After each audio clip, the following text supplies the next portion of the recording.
This could end up being way better than any of us thought, as Norman Powell seems to be on his way out of Miami this offseason, and despite that seeming like a problem for this Heat team, it could end up being very beneficial, where the Heat could end up getting even better with the departure of Norman Powell. I'm here to break down the contract situation and how that's resulting in Powell possibly being on the way out, and what Miami could do in order to get something back for Powell this offseason, rather than letting him walk in free agency for absolutely nothing.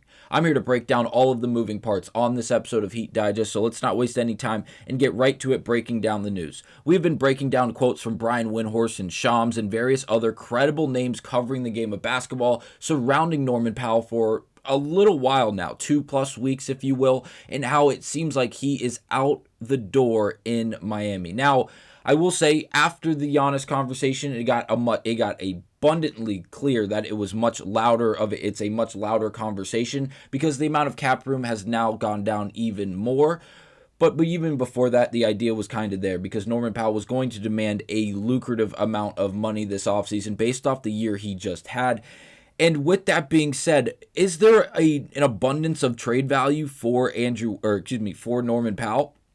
And it definitely seems like there could be. Teams like the Detroit Pistons have been circling a scoring guard for that matter. And if you guys don't know, if you guys have missed it, they made a move, moving Isaiah Stewart for draft compensation strictly so they could open up more cap space. Shout out to Brett Siegel for retweeting this with Shams' original tweet breaking the news of the trade. He goes on to say, this certainly feels like a move before another move. Pistons have been trying to add another dynamic scoring guard/wing next to Cade Cunningham.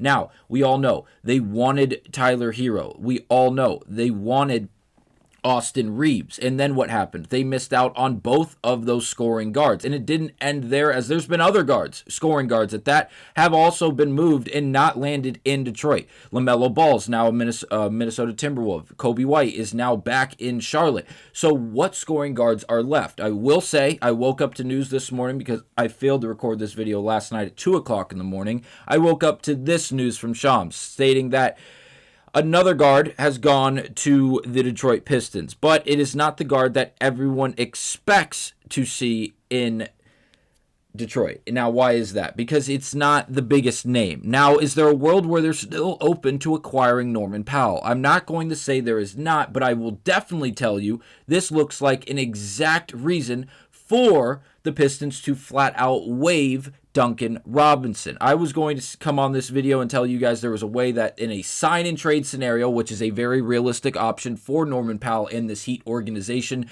that they were going to sign and trade Norman Powell to a team like the Detroit Pistons and look to get back a Duncan Robinson as well as possibly a Caris LeVert. I think that trade would have been phenomenal. Caris LeVert, based off of all the information we have broken down pre-Giannis conversation and post, is that LeVert is a block option for the Detroit Pistons. And you guys know I absolutely love the idea of LeVert coming to Miami, because then if Andrew Wiggins doesn't return, you are kind of okay because you're bringing in just a tick lesser of a version than Andrew Wiggins and someone like Caris LeVert, who had good moments in this past playoff for the Pistons. And it would be exciting to see him in Miami because he'd fit in ever so greatly in a role that we know he doesn't look to score the basketball that often, but in complementary fashion, it could absolutely work out for him. Now, this tweet breaks down the Detroit Pistons' actual cap situation, but the biggest takeaway is the third sentence we'll get to in just a second. The Pistons' cap situation is fluid. They could have $20.6 million in cap space with retaining Jalen Duren's $19.4 million cap hold. So even bringing back $19.4, they'll still have $20.6 left to spend.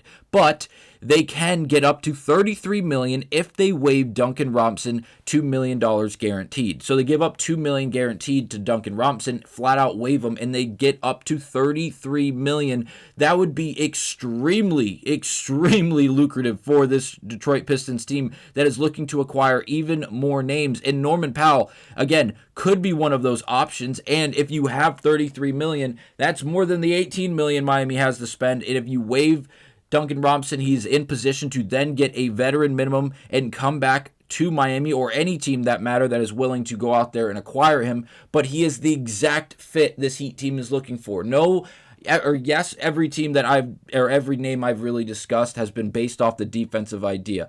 Caris LeVert, Andrew Wiggins. You had guys like I'm going blank. Chris Middleton, not really a defender, but he's not a liability defensively.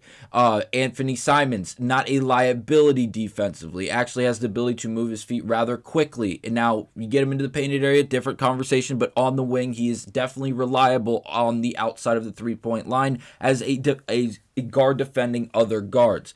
Now, Duncan Robinson, not the greatest defender, a bit scrappy at times, but it's the three-point shooting that you're looking for. Miami wants shooting, strictly shooting. Duncan Robinson is a perfect answer to that question. Could you imagine pairing him with Giannis and Bam Adebayo? The conversations we have had in the past about Simons, about Chris Middleton, about Klay Thompson and others, this is along the lines of those Klay Thompsons. The idea that you're going to be strictly a spot-up shooter, someone who's going to be coming off of screens and coming off of actions where you're going to be able to catch the basketball and immediately put it up, whether you are coming off those actions or if you're just spotting up and finding the open slot on the floor. Duncan Robinson has been in Miami and he's done it at an extremely high level. And to bring him back would be a match made in heaven for this Miami Heat team. I truly believe that. He's exactly what you're looking for. He shoots the laces off of the basketball, and he has the ability to come in on a very small amount of money in the sense of a minimum contract and play the exact role you're looking for while being under the exact contract you are actually looking for. Now, if this is in a world where he's waived in the next few hours or days, I hope Miami doesn't hesitate. They don't wait around and they go out there and they acquire Duncan Robinson, because it would be a huge piece to the puzzle and something it would check every box that is there. Small money contract, check. 3-point shooter, check. Miami already loves him. Check. Like, it's exactly what you want to see, and it wouldn't cost you a Norman Powell at that point, because if he is waived, then you can just acquire him, and the idea of then signing and trading Powell can bring you back other assets. Now, again, I threw out Karis LeVert because I thought that was going to be a possibility. Whether or not that is still a chance, there is a chance of that happening because of the signing or the trade with the Oklahoma City Thunder this morning. That is still to be determined. We don't know exactly where the Detroit Pistons sit now in the sense of their own mental and how they feel going into next season with that acquisition, and whether or not they want to make another big one. Yes, they do have the cap room. They'll have $33 million if they waive Duncan Robinson, like we mentioned earlier. So they're certainly in a position to do so. It's just whether or not they are waiting for next offseason. Do they want to go out there and spend a bunch of money and be on the books for the next 2 to 3, 4, 5 seasons with someone like Norman Powell? Again, we have to figure these things out. We have to let the days go by and continue to see what and how these teams are going to play these off seasons.